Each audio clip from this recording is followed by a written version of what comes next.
नमस्कार दोस्तों, मैं आपका वेंकी चौहान एक बार फिर स्वागत करता हूं अपने इस YouTube चैनल ग्रामीण हेल्प अंकित चौहान में। उम्मीद है दोस्तों कि आप सभी लोग अच्छे होंगे। साथियों, आज हम लोग बात करेंगे उत्तर प्रदेश सूचना अधिकार जो नियमावली 2015 है, तो उसकी सेक्शन 9 और 10 पर। सेक्शन 9 और 10 में दोस्तों जो बताया गया है, शिकायत या अपील पर सुनवाई दौरान पक्षकारों की उपस्थिति के बारे में बताया गया है कि कैसे पक्षकार उपस्थित होंगे और क्या उसका तरीका रहेगा। वो सारी चीज़ें दोस्तों जो है उत्तर प्रदेश सूचना अधिकार जो नियमावली है 2015 उसकी सेक्शन 9 में बताया गया है। अब दोस्तों जो सेक्शन 10 है, सुनवाई का स्थगन, तो इसके बारे में भी दोस्तों जो है सेक्शन 10 में बताया गया है। तो दोस्तों आज इन दोनों सेक्शन पर मैं आज के अपने इस वीडियो में चर्चा करूंगा। चूँकि दोस्तों ये एक बहुत ही महत्वपूर्ण कड़ी है, महत्वपूर्ण विषय है, और जो लोग भी आरटीआई एक्ट का प्रयोग करते हैं तो उन लोगों के लिए दोस्तों, जो लोग खासकर यूपी से है, तो उनके लिए इस उत्तर प्रदेश सूचना अधिकार नियमावली 2015 जो है उसको जानना बेहद जरूरी हो जाता है। साथियों, ध्यान रहे कि किसी भी एक लीगल पॉइंट के आधार पर यदि आपका पॉइंट कहीं भी कमज़ोर पड़ता है तो स्टेट इन्फॉर्मेशन कमीशन जो होते हैं दोस्तों, वो आपकी जो अपील है उसको खारिज कर सकते हैं, अर्थात निस्तारित कर सकते हैं। और दोस्तों देखिए होता क्या है, यदि आपका कोई भी प्रकरण इस तरह से निस्तारित हो जाए, हो सकता है दोस्तों आपका कोई महत्वपूर्ण प्रकरण हो और आपको उस सूचना की आवश्यकता हो, तो अगर दोस्तों यदि वो निस्तारित हो जाता है तो देखिए साथियों उसको फिर पुनर्स्थापित करने में कितना समय लगता है, फिर आप दोबारा भाग दौड़ करोगे, लखनऊ जाओगे, तो ये दोस्तों बड़ा हार्ड काम हो जाता है।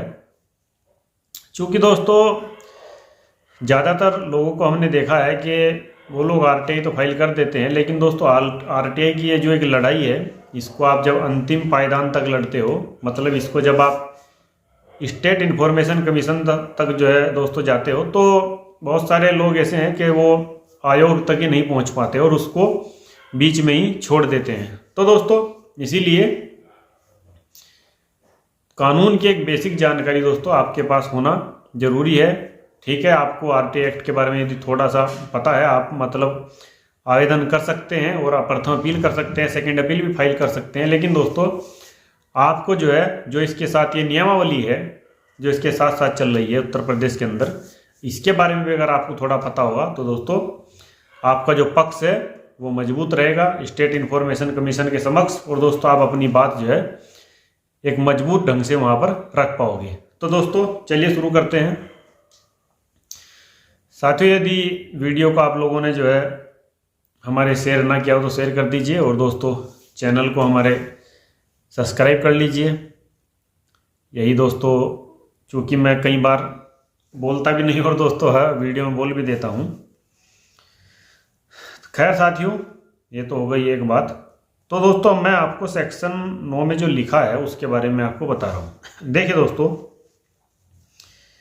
किसी शिकायत या अपील की सुनवाई के दौरान शिकायतकर्ता या अपीलकर्ता स्वयं व्यक्तिगत रूप से या सम्यक रूप से प्राधिकृत अपने प्रतिनिधि द्वारा आयोग में उपस्थित हो सकता है।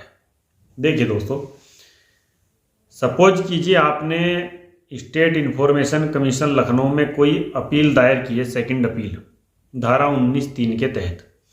अब मान लीजिए आप दोस्तों रहने वाले मुजफ्फरनगर के हैं, शामली के हैं, या फिर सहारनपुर के हैं, या फिर दोस्तों मेरठ के हैं, या फिर दोस्तों चूँकि भारत में दोस्तों जो सबसे बड़ा राज्य है, ये देख लीजिए उत्तर प्रदेश, तो लखनऊ जाना आना तो ये बड़ा मतलब टाइम लगता है।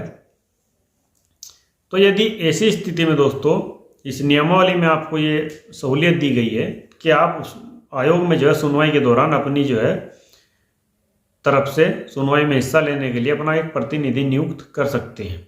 ये बात दोस्तों जो है सेक्शन 9 में लिखी गई है उत्तर प्रदेश सूचना अधिकार नियमावली 2015 में। और दोस्तों चूंकि आप वहाँ जाएंगे, आपका समय बर्बाद होगा, तो दोस्तों आप अगर चाहे तो वहीं पर किसी को वकील कर लीजिए और वो उस वकील को आप जो है एक पत्र दे दीजिए, यानी कि अपना नियुक्त किया हुआ पत्र के साथ मैं इन वकील साहब को अपनी तरफ से नियुक्त कर रहा हूँ, और दोस्तों वो आपकी तरफ से वहाँ पैरवी कर देंगे। उसका लाभ दोस्तों ये रहेगा कि मान लीजिए आप अपनी पक्ष को नहीं रख पाएंगे, या फिर आप सक्षम नहीं हैं, या फिर आप मतलब कई लोगों को थोड़ी घबराहट होती है आयोग के समक्ष बोलने में, तो दोस्तों ये बहुत अच्छा तरीका है और आपको दोस्तों इसमें बहुत सहूलियत है। तो आप अपनी बात जो है अपने प्रतिनिधि के माध्यम से कहलवा सकते हैं। अब दोस्तों इसके बाद, किंतु आयोग यदि वह आवश्यक समझे शिकायतकर्ता या अपीलकर्ता जैसा भी हो को सुनवाई के विनिर्दिष्ट दिनांक को आयोग के व्यक्तिगत रूप से उपस्थित होने के लिए समन कर सकता है। देखिए दोस्तों, यदि आयोग ये समझता है कि भाई जो प्रतिनिधि है वो प्रकरण में स्थिति को स्पष्ट नहीं कर पा रहे हैं और वो केस के बारे में सही तरीके से नहीं बता पा रहे हैं, तो दोस्तों आयोग के पास ये शक्ति है कि आयोग आपको जो है व्यक्तिगत रूप से भी उपस्थित होने के लिए आयोग में बुला सकता है। अब दोस्तों ये तो हो गई सेक्शन 9(1) की बात। अब जो सेक्शन 9(2) है इसके बारे में आपको बता रहा हूँ। जिस राज्य लोक सूचना अधिकारी के विरुद्ध शिकायत या अपील दायर की गई है वह स्वेच्छा से सुनवाई के दौरान उपस्थित रह सकता है, किंतु आयोग अपने विवेकानुसार राज्य लोक सूचना अधिकारी को व्यक्तिगत रूप से अथवा यथोचित वरिष्ठता के उसके प्राधिकृत प्रतिनिधि को सुनवाई के दौरान उपस्थित रहने हेतु निर्देशित कर सकता है। देखिए दोस्तों, यहाँ जो है इनको बड़ा मतलब फिर बात वही आती है कि इस नियमावली में बड़ा इनके ऊपर रहम किया गया है और ये कहा गया है कि जो जन सूचना अधिकारी है वो जो है अपनी स्वेच्छा से जो है सुनवाई के दौरान उपस्थित रह सकता है। ये स्थिति है दोस्तों। और आयोग दोस्तों यदि चाहे उनको सुनवाई के लिए बुला सकता है, उपस्थित होने के लिए कह सकता है। अब दोस्तों सेक्शन जो 10 है उसके बारे में आपको बताता हूँ। सुनवाई का स्थगन। किसी सुनवाई के दौरान कोई भी पक्षकार सुनवाई के स्थगन के लिए आवेदन कर सकता है। यदि आयोग का यह मत हो कि स्थगन की मांग करने का कारण न्यायोचित और पर्याप्त है तो वह स्थगन मंजूर कर सकता है। दोस्तों यदि आपको लग रहा है कि हमें अभी प्रकरण में थोड़ा समय चाहिए, हम तैयार नहीं है, हम नहीं जा सकते, तो दोस्तों आप एप्लीकेशन दे सकते हो स्थगन की। और दोस्तों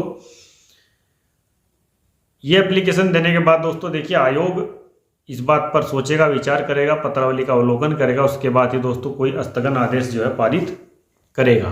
तो साथियों ये थी सेक्शन 9 और 10 RTI जो नियमावली है उत्तर प्रदेश सूचना अधिकार नियमावली 2015, जो कि दोस्तों कार्मिक अनुभाग 2 ने मेरे ख्याल से जारी की है। दोस्तों उत्तर प्रदेश प्रशासनिक सुधार अनुभाग 2 ने जारी की है दोस्तों ये जो नियमावली है। लेकिन दोस्तों इस नियमावली में ये बड़ी विचित्र बात लिखी गई है कि जो लोक सूचना अधिकारी वो अपनी स्वेच्छा से उपस्थित होना चाहे, जबकि दोस्तों जो RTI आवेदन करता होते हैं उनको ये मौका मिलना चाहिए कि भाई आप अपनी स्वेच्छा से उपस्थित हो या फिर ना हो। क्योंकि दोस्तों जो स्टेट इन्फॉर्मेशन कमीशन है वो सही मायने में देखा जाए तो दोस्तों जो RTI आवेदन करता है उनका पक्ष ही वो सुनने के लिए है। क्योंकि दोस्तों जो आयोग जो लोक सूचना अधिकारी है वो तो पहले ही दोस्तों आपको मना कर चुके हैं सूचना देने से, क्योंकि 30 दिन के अंदर उन्होंने कोई सूचना आपको नहीं दी है।